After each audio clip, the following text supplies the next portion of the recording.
రైతు ఫార్మర్.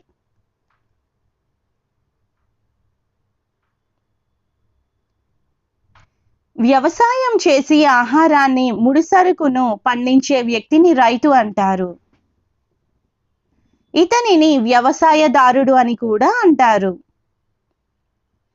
ఆహార పంటలు పండించే వారినే కాక మామిడి, కొబ్బరి, ద్రాక్ష వంటి తోటల పెంపకం, పాడి పశువుల పెంపకం, కోళ్ల పెంపకం, చేపలు, రొయ్యల పెంపకం మొదలైన వాటిని చేపట్టిన వారిని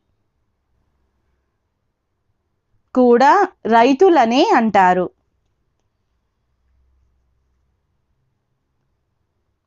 సాధారణంగా రైతులు తమ సొంత భూముల్లోనే సాగు చేస్తుంటారు. ఇతరుల భూమిని అద్దెకు తీసుకొని కూడా చేస్తుంటారు. దాన్ని కౌలు అని, వారిని కౌలు రైతులని అంటారు. పొలం పనుల్లో భాగంగా రైతు పనిలో పెట్టుకునే వారిని రైతు కూలీలు అంటారు.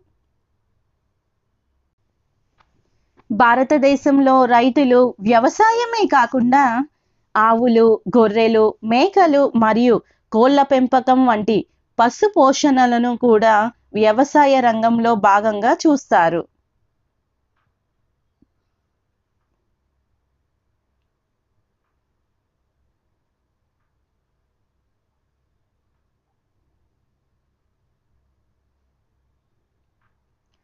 భారతదేశంలో అతి ప్రాచీన కాలం సింధు లోయి నాగరికత నుండి వ్యవసాయం చేస్తున్నారు. భారతదేశంలోని మొత్తం కార్మికుల సంఖ్యలో అత్యధిక శాతం రైతులు, రైతు కూలీలే. భారతదేశానికి రైతే వెన్నుముకగా ఉంటాడు. జై జవాన్, జై కిసాన్. మరిన్ని వీడియోల కోసం నా ఛానల్ని సబ్స్క్రైబ్ చేసుకోండి. లైక్ చేయండి, మీ ఫ్రెండ్స్ అండ్ ఫ్యామిలీ మెంబర్స్కి షేర్ చేయండి. Thanks for watching.